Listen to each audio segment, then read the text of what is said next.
ಪೂಜೆ ನೆಪದಲ್ಲಿ ಚಿನ್ನಾಭರಣ ಕದ್ದೊಯ್ದು ಡೋಂಗಿ ಲೇಡಿ ಸ್ವಾಮಿ ಕದ್ದೊಯ್ದಿದ್ದಾಳೆ. ಬೆಂಗಳೂರಿನ ವೈಟ್ ಫೀಲ್ಡ್ ಪೊಲೀಸ್ ಠಾಣಾ ವ್ಯಾಪ್ತಿಯಲ್ಲಿ ಆಗಿರುವಂಥ ಘಟನೆ ಇದು. ಪೂಜೆ ನೆಪದಲ್ಲಿ ಚಿನ್ನಾಭರಣವನ್ನೇ ಕದ್ಕೊಂಡು ಹೊರಟೋಗಿದ್ದಾಳೆ ಡೋಂಗಿ ಲೇಡಿ ಸ್ವಾಮಿ.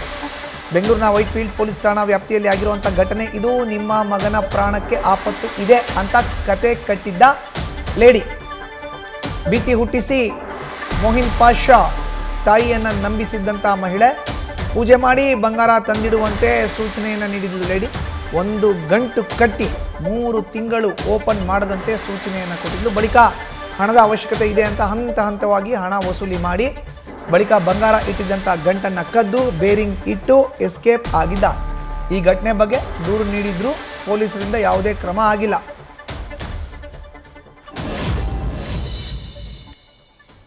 ಪೂಜೆ ಮಾಡಿಸ್ಬೇಕು ಅಂತ ಹೇಳಿ ಲೇಡಿ ಸ್ವಾಮಿ ಒಬ್ಬಳು ಬಂದು ಮನೆಯಲ್ಲಿ ಇದ್ದಂಥ ಚಿನ್ನಾಭರಣವನ್ನು ಕಳ್ತನ ಮಾಡಿದ್ದಾಳೆ. ವೈಟ್ ಫೀಲ್ಡ್ನ ಪೊಲೀಸ್ ಠಾಣಾ ವ್ಯಾಪ್ತಿಯಲ್ಲಿ ಆಗಿರುವಂಥ ಘಟನೆ. ಹೆಚ್ಚಿನ ಮಾಹಿತಿ ನೀಡ್ತಾರೆ ನಮ್ಮ ಪ್ರತಿನಿಧಿ ಸಂದೇಶ್, ದೂರವಾಣಿ ಸಂಪರ್ಕಕ್ಕೆ ಸಿಕ್ಕಿದ್ದಾರೆ. ಸಂದೇಶ್, ವೈಟ್ ಫೀಲ್ಡ್ ಠಾಣೆಯಲ್ಲಿ ಇನ್ನೊಂದು ಪ್ರಕರಣ, ವಂಚನೆಗೆ ಒಳಗಾದವ್ರನ್ನ ನೋಡ್ತಾ ಇದ್ದೀವಿ. ಆ್ಯಕ್ಚುಲಾಗಿ ಈ ಡೋಂಗಿ ಸ್ವಾಮಿ ಲೇಡಿ ಹೇಗೆ ಪರಿಚಯ ಆದ್ಲಂತೆ, ಏನಕ್ಕೆ ಕತೆ?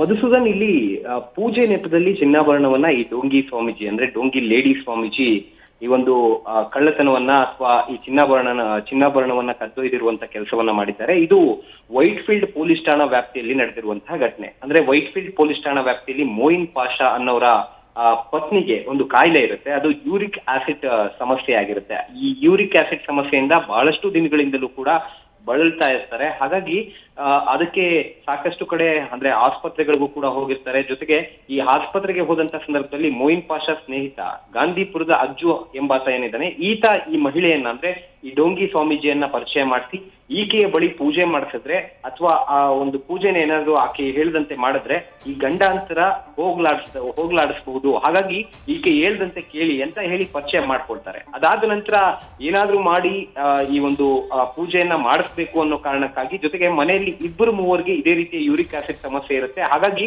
ಒಂದು ಪೂಜೆಯನ್ನ ಮಾಡಿಸಿ ಅಂತ ಹೇಳಿ ಆ ಡೋಂಗಿ ಸ್ವಾಮೀಜಿ ಹೇಳ್ತಾರೆ. ಆ ಮಾತನ್ನ ಕೇಳಿ ಮನೆಯಲ್ಲಿ ಪೂಜೆಗೆ ವ್ಯವಸ್ಥೆಯನ್ನ ಕೂಡ ಮಾಡ್ತಾರೆ.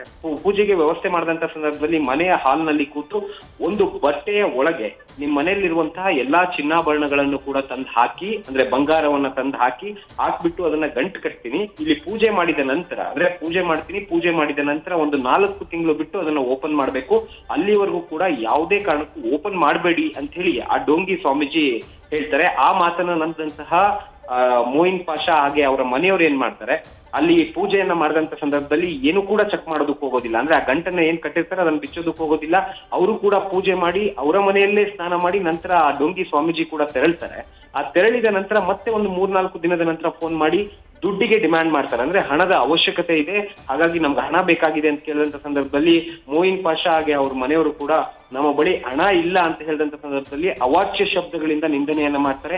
ಇದರಿಂದ ಅನುಮಾನಗೊಂಡಂತಹ ಮೊಯಿನ್ ಪಾಷಾ ಮನೆಯವರು ಆ ಗಂಟಿನಲ್ಲಿ ಇಟ್ಟಿದ್ದಂತಹ ಚಿನ್ನಾಭರಣವನ್ನ ತೆಗೆದು ನೋಡೋದಕ್ಕೆ ಅಂತ ಹೇಳಿ ಆ ಗಂಟನ್ನು ಓಪನ್ ಮಾಡಿದಾಗ ಅದರ ಒಳಗೆ ಕಬ್ಬಿಣದ ಬೇರಿಂಗ್ ಗಳನ್ನ ಇಟ್ಟು ಅವರು ಈ ರೀತಿ ವಂಚನೆ ಮಾಡಿದ್ದಾರೆ. ಅಂದ್ರೆ ಬಂಗಾರವನ್ನ ಅವ್ರು ತೆಗೆದುಕೊಂಡು ಕಬ್ಬಿಣದ ಬೇರಿಂಗ್ ಅನ್ನ ಇಟ್ಟು ಪರಾರಿಯಾಗಿದ್ದಾರೆ ಅನ್ನೋ ಒಂದು ಮಾಹಿತಿ ಗೊತ್ತಾಗುತ್ತೆ. ಅದಾದ ನಂತರ ನೇರವಾಗಿ ವೈಟ್ ಫೀಲ್ಡ್ ಪೊಲೀಸರಿಗೆ ಈಗ ದೂರನ್ನ ಕೊಟ್ಟಿರೋದ್ರಿಂದ ವೈಟ್ ಫೀಲ್ಡ್ ಪೊಲೀಸರು ಕೂಡ ಈಗ ಅವ್ರಿಗೆ ಸಿಕ್ಕ CCTV ಹಾಗೆ ಫುಟೇಜಸ್ ಗಳ ಆಧಾರದ ಮೇಲೆ ಈಗ ಆರೋಪಿಗಳಿಗಾಗಿ ಬಲೆ ಬೀಸಿದ್ದಾರೆ. ಮಧುಸೂದನ್, ಧನ್ಯವಾದ ಸಂದೇಶ್ ನಿಮ್ಮ ಮಾಹಿತಿಗೆ.